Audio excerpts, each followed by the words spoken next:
The Drum Candy Podcast is brought to you by Drum Factory Direct. What's up, everybody? Welcome into another episode of the Drum Candy Podcast. This is your host, Mike Dawson, coming to you from Drum Factory Direct in Pittsburgh, Pennsylvania. Before we get into the episode, make sure you like, share, and subscribe. Rate us a review on iTunes or Spotify, wherever you're getting this podcast. Make sure you follow us on YouTube and subscribe to the Drum Factory Direct channel there. And this week, we are finishing up our 10 Reasons to Love Max Roach. As we explained in the first part, these are some of Tom Wendt and David Throckmorton's favorite Max Roach tracks. They're not necessarily like quintessential Max Roach stuff, so we will probably do another Max Roach episode that's like quintessential Max Roach. But here we go. This is the second half, 10 Reasons to Love the Great Max Roach. Let's do Parisian sketches. This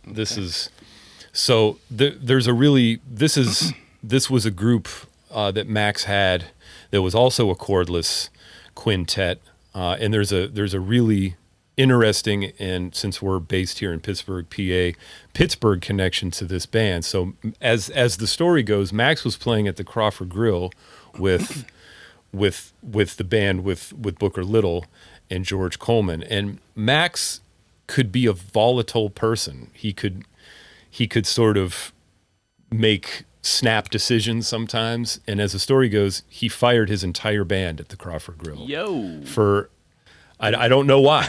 It's a great band. But what ended up happening was he hired Stanley and Tommy Turrentine and the great trombonist Julian Priester and a magnificent bass player from here in Pittsburgh named Mr. Bobby Boswell, who played with several other notable groups, but this was probably the most notable group that he played with.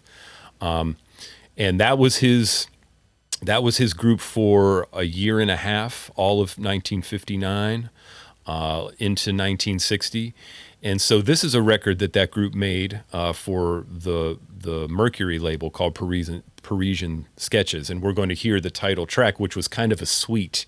I think it's about an 18-minute long piece. And what we're going to hear is Max sort of trading off with other members of the band, trading fours, but not really. And it's just I chose this because I like his interaction, and I like sort of how he plays with everybody. So that's what we're going to hear.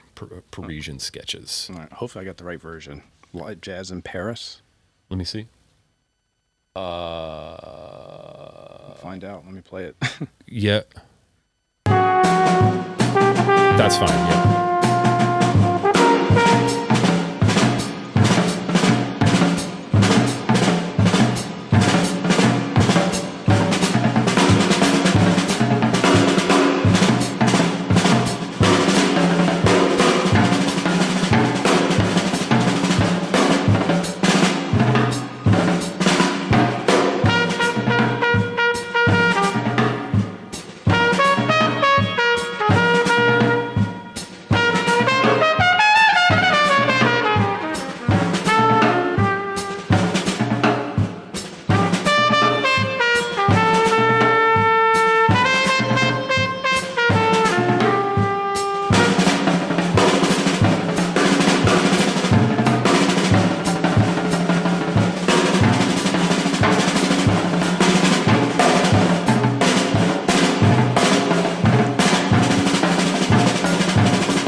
So the first thing you notice is that's in 5/4 time.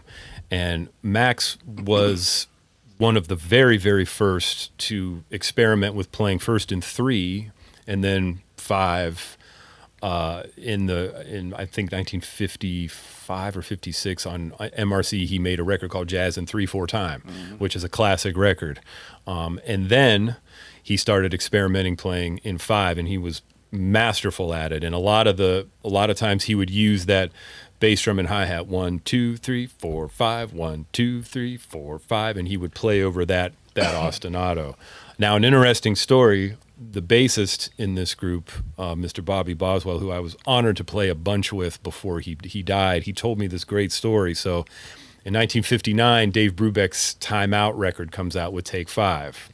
And people were kind of going nuts, like, wow, these guys are playing. And, he said that the year before at the Newport Jazz Festival, they were playing with Max's group. And there was a blues that they used to play in 5/4 time. And he said when they were playing that, Brubeck's group was off stage, just really checking it out. Makes sense. And the next year, Take 5 came out, and apparently Max was pissed. Oh, isn't that the way it goes? Because Dave Brubeck, first of all, got a contract with Columbia, and he was on MRC, which was a subsidiary of Mercury, So I'm not trying to badmouth Dave Brubeck, but No, of course. it ain't what you think it is sometimes, Man, did Max? Did he make money? Was he should have been wealthy. Listening to these records, like he should have been wealthy. I from what I can gather, he wasn't struggling, but he was not a super wealthy individual. Yeah, he should have been making a ton of money. Yeah. He spent his whole life just constantly pushing. Yeah. Well, there's a lot. I mean, we should at some point we're going to need to talk about him in a slightly different light in as far as being a cultural figure, because I think he's really the first drummer that we've profiled on this show that has sort of risen above being a great drummer and a great musician to being like an important artist. Which he was. Max was a very, very, very vocal activist in the civil rights movement. He was probably the most vocal of all of the jazz musicians. Jazz musicians played a huge role in that, which one of my biggest pet peeves about academia is it's never talked about. When they talk about music of the civil rights era, they talk about Pete Seeger and Bob Dylan, which they totally should. Of course, Nina Simone, but people in the jazz world were equally important. And Max was not only musically important as an artist, but he was an important activist. The Miles at Carnegie Hall with the orange cover from, I think, 60 or 61, that record with the, Gil Evans is on it, and then there's the quintet stuff. Max interrupted that concert. He walked out on stage with a big placard that said "Africa for the Africans." He was protesting the South African apartheid, and they had to stop the concert, and the cops came and let him off stage. I didn't know that. That's incredible. Yeah, I mean, he and Abby Lincoln, his wife at the time, who was a great singer and composer, I mean, they were incredibly vocal. We're not playing anything from the Freedom Now suite, which was an incredibly important record. We can talk about that on part 2, which we're going to have to do. But Max was a lot more than just an innovative and great drummer. He was an incredible artist and activist, and that isn't talked about enough, I don't think, when people talk about him personally. We're only halfway through, fellas. Well, let's get moving. All right, what's next? Well, since we were just talking, let's do Mendacity. Mendacity. So this is from a classic record on Impulse called Percussion Bittersweet, and this is a great tune. We're going to hear an excerpt of Max's solo, but this is Abby Lincoln sings some really great lyrics, especially since we're in an election season. You might want to check out the lyrics to that. This also has one of my favorite Eric Dolphy solos on it. But after Eric's solo, Max goes into a very lengthy, sort of free solo. And one of the things that he was great at, we mentioned earlier how he was a pioneer for playing over the song form brilliantly, but he could also play really brilliant open and free solos. And this is a great example of that. So this is his solo from Mendacity from Percussion Bittersweet. For those of you listening along, it starts at 3:44 in the track.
I don't even know what to say about that. It's wild. You can feel the agitation to it, the intensity. Sure. Yeah, I think intensity is one of the best words to describe a lot of his improvising. He was an intense person, and he was an intense musician in the best sense, I think. But this is an important record because it really shows him off as a player, as a composer, as a band leader, as a sort of a musical director. There was an Impulse record that came out right after this called It's Time, which features a choir, all of his original compositions and arrangements. One thing that is interesting to note about Max is that in the early 50s, he left Charlie Parker's group to go and study at Manhattan School of Music. But he didn't study drums or jazz. There, of course, wasn't any jazz program back then. He was a composition major. And he was a great composer. And he took it very seriously. So just another incredible facet to him as an artist was he didn't just sort of, some drummers compose, but it's kind of like, oh, here's, this is a little, there's nothing wrong with that. But I mean, he took it very seriously. He could write and arrange. So yeah, it's a great record. I got to dig into that record more. I think that was one that I just didn't know what to make of it. I remember listening to it thinking, like, I don't know what to make of this record. I'm not ready for it. That finally hit me. Like, okay, I can kind of get what he's at now. I remember the first time I heard it, that tune Garvey's Ghost, it was just like, woo, like, wow, man, that's awesome. Yeah. Let's roll into the next one. How about let's do Deeds Not Words. This is Dave's other one. Or Deeps. Okay, so Deeds Not Words. Hang on here. Why'd you pick this one? You picked two off the same record. Yeah, I did. He's playing brushes on this. This is such a great song. It's just kind of, let's just check it out, then we'll talk about it. So we're going 135 into the title track, Deeds Not Words.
bass drum is such a huge part of that. You know, He's playing into the head though. Yeah. You can hear Yeah. and then the bass is playing so kind of around it. You know, it's like It's unique. it's unique, and I think that was a big part of it. And the sound, I don't know, I just love it. The sound is so good. It is. You know, Max had unique things that he would do on ballads and slower tempos like that. Stuff that's kind of like, man, I don't know if I would do that, you know. But it works. but it's when you it's like You it's know? good to go like check that stuff out, and Totally. it reminds you like there's all this stuff you could do that you're not probably doing, you know, or Yeah. you haven't tried. Yeah. Like, when's the last time you played half notes on the bass drum and on a straight ahead tune? If I've done it, it's not Not like that. It doesn't have that. It's not that prominent in the Right. in the mix, you know. Yeah. But I like it. Yeah. I think it sounds great. That's such a beautiful tune, which I believe was written by Bill Lee, Spike Lee's dad, who was a wonderful bassist and Oh, yeah. composer from Chicago. Yeah. It's really great music. They played other tunes of his as well. Yeah. That's such a wonderful. All right, we're coming down to the final three. Okay, so let's see, what do we got here? Okay, so let's do the one with Archie Shepp. So starting in the 70s, Max made a series of duo records with some very interesting musicians, and these stretched into the 1980s. And this is from the duo recording that he did with Archie Shepp. There's a studio recording, and then there's a live concert that they did in the late 70s over in Willisau. And we're going to hear this sort of composition called South Africa Goddamn, which is a play on Nina Simone's Mississippi Goddamn. And, you know, again, Max being the activist that he was, this was all about the apartheid in South Africa. The reason I chose this was we're going to sort of hear the beginning into when Archie Shepp enters. And this is sort of Max playing freely, and then he sets up this groove. And one of the tracks, the historical tracks that we didn't choose, is Bud Powell's Un Poco Loco, which the groove that Max plays on that is very, very special and very historical. Elvin Jones was very influenced by that groove, and he plays this same groove, except he uses the floor tom instead of a cowbell. It's a it's a great little groove. So let's listen to it, and then we'll talk a little bit more about it afterwards. All right, from the top.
That's so bad. That's killing, man. So bad. Cool. I don't think I've heard that before. Yeah. That's really good. He made a bunch of duo records with Cecil Taylor. He made 2 with Anthony Braxton, Connie Carruthers, Randy Weston, Abdullah Ibrahim. They're all very interesting and unique, you know. Yeah, I love that. I mean, I could listen to him play that way. Oh, and Dizzy Gillespie in '89, they did a whole tour. Oh, right. where I have that it's double just the CD 2 of them. somewhere. Yeah, I love that stuff. It's so amazing to hear those guys play together like that. Yeah, it's this really shows just how creative and open he was to different ways of playing with people, you know. For someone who, you know, sort of, you know, laid so much of the modern drumming groundwork, you know, he didn't, you know, it was like, yeah, that's cool, but let's do something else now. Yeah, you that's know? not studying Brown at all. No, I mean, it's what I not. love about that recording is there's so much little human things. You can hear his heel tapping the floor. You That's hear other nice. things happening. Yep. Him breathing in the beginning. And then the fact that he stretches the time, and it's completely okay if Yep. his one moves a little bit. It's course. completely okay. Of course. Yeah.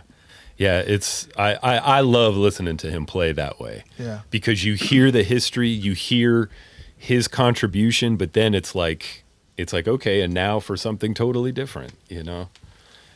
Well, we only have 2 to go. Yeah, so let's do the Elixir Suite. So this is going to bring us into the 1980s, and I, for one, like I love so much of what he did in the 80s. I love the double quartet stuff. This is one record. This is a record from, I believe it was recorded in '86. It came out in '87 called Bright Moments. And this was a group that he had called the Max Roach Double Quartet, which was his cordless quartet with Cecil Bridgewater, Odine Pope, and Tyrone Brown.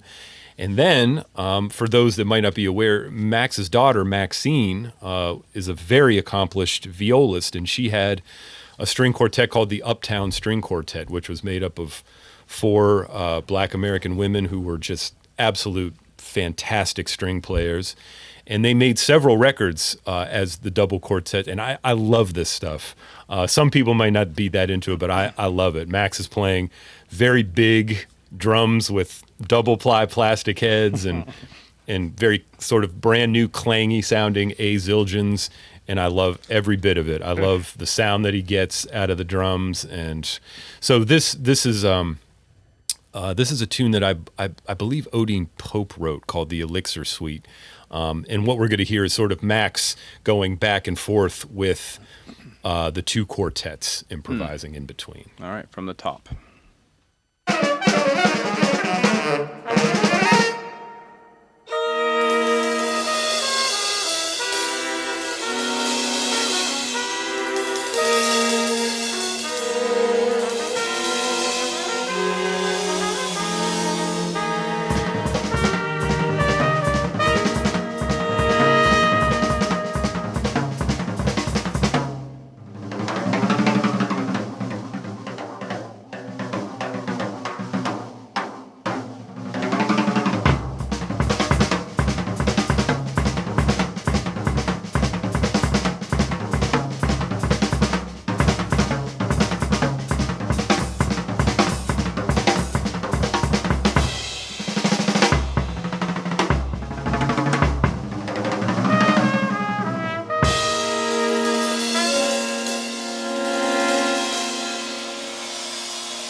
So wild. Isn't that great? It's pretty amazing. Yeah. So much of what they did was just really great. And I got to mention, you don't hear it quite on this particular cut, but there's a lot of tunes that they would play where the string quartet had to play, I mean, right in time and in groove. And if you played with string players, their idea of time is a lot different usually. And man, these ladies they're just so on it. They sound so great. And there's ain't no Pro Tools, ain't no auto-tune. That's them. That's them executing that. Abstract drummer. Yeah. Oh, well, yeah, of course. Yeah. Matt, yeah. The way that he's improvising and then the way that he's coloring around everything is just. What I love about that is like, it's still his stuff, but it's like, it's almost like how Picasso got more kind of childlike the older he got. Absolutely. You know, it's like his stuff just got like, what is that now? The eyes are in the wrong spot. No, exactly. That's how I think of it. Exactly the same. Yeah, that's a great way to think of it. Yeah, I would invite anybody to check out that stuff because it's really interesting music. It's great. I mean, they were really Max was and he was still playing so well. Like, man, when he plays the snare drum, it's like, God, I wish I could play with that kind of sound. Yeah, he's getting a great sound out of the drum. Such a great sound, and yeah, like all of his phrases, it's man, the history's there, but there's all this new stuff, you know. That was the same era that video came out live at Blues Alley, right? Yes. That band. Yes. Yeah, I watched that thing a bazillion times. That's a great video to watch. Yeah. It's really cool. Clear heads on the bass drum. I remember it like distinctly. Absolutely. Yeah, it's really great. All right. Well, last but not least. Yeah, so I figured this might be a good way to end. We're gonna kind of go the other direction. Just a few years in 1980, Max made a record for Columbia called Chattahoochee Red, and the first track on there is a tune called "The Dream," and it's also his tune "It's Time." But what we're going to hear is a very, very special piece of art, I guess you would say. Max Roach in 1979 took the audio recording of Martin Luther King Jr.'s I Have a Dream speech. There it was. Sorry. No, it's okay. I wasn't muted. No, that was right on time. Martin Luther King, of course, delivered this speech, I think it was August 28th, 1963 at the March on Washington. And it's, we all know it's one of the great iconic moments in history, in American history. And so Max took the audio recording of this, the whole thing, which is a little over 15 minutes, and he recorded a percussion accompaniment to it, which is, it's really something. You get a chance, listen to the whole thing. We're just going to hear the end, sort of the climax of it. Let's play it, and then we can talk about it some more. All right, this is starting 14 minutes and 10 seconds in. There you go. Of our nation into a beautiful symphony of brotherhood. With this faith, we will be able to work together, to pray together, to struggle together, to go to jail together, to stand up for freedom together, knowing that we will be free one day. This will be the day. This will be the day when all of God's children will be able to sing with new meaning. My country, tears of thee. Sweet land of liberty, of thee I sing. Land where my fathers died, land of the pilgrim's pride. From every mountainside, let freedom ring. And if America is to be a great nation, this must become true. So let freedom ring. From the prodigious hilltops of New Hampshire, let freedom ring. From the mighty mountains of New York, let freedom ring from the heightening Alleghenies of Pennsylvania. Let freedom ring from the snow-capped Rockies of Colorado. Let freedom ring from the curvaceous slopes of California. But not only that, let freedom ring from Stone Mountain of Georgia. Let freedom ring from Lookout Mountain of Tennessee.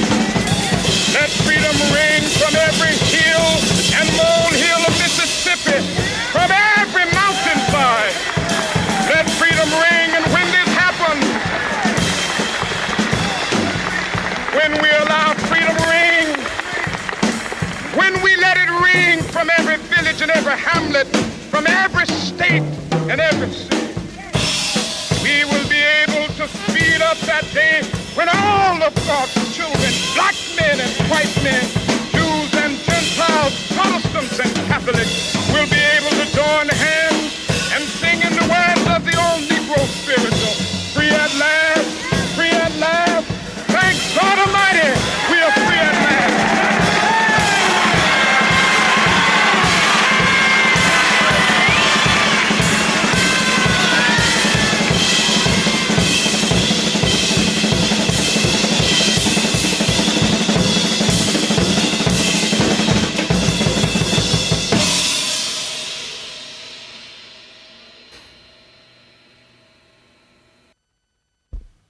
Beautiful, man. Yeah, unreal. It's really something. I remember the first time I heard that, I didn't really know how to react to it almost, you know. The whole speech too. Like Yeah, it's amazing. Yeah, if you listen from the beginning, like the way that he kind of gets into it, it's just, You know, outside of the heaviness of like the whole thing, it's just amazing sometimes to hear stuff that, like the whole idea of collage or something in general. totally. Like taking something and putting something else against it, Yeah. and when he goes into time for it, at times it just, Yep. you know, there's something It's amazing. special about how those things fit together. 100%. Or don't fit together, but ultimately they do. Totally. You know, Yeah. it's really nice. You know, for those of you that might have seen the PBS documentary, it was a great film, but the one thing that the one part that stood out to me, they interviewed both of Max's sons, Raul and Daryl Roach, and I believe it was Daryl related this brief story. He was talking to his dad once about the 60s and about all of the unrest and everything, and he said, you know, I remember my dad saying, you know, back then, if I didn't have drumsticks to pick up, I would have picked up a gun. Yeah, And that's amazing. I think that's something to really consider, especially today, man. There's all kind of craziness going on today. And like someone like that as an artist, like the art was that important to them. You know, it wasn't like, you know, I love playing drums and isn't this cool? Yeah. It was such a deeper meaning for those men because they were living it, men and women, of course. Yeah, you know, Max, there's so much more to say, but we'll definitely have to do a part two. Yeah, for sure. That was incredible. That is it for this week's episode, the second half of our 10 Reasons to Love Max Roach. Again, please like, share, subscribe, write us a review. That does help this show show up more often when people search for drums or drum podcast. Appreciate you listening. As always, you can reach me at drumcandypodcast@gmail.com if you have any requests or questions, and we will see you next time.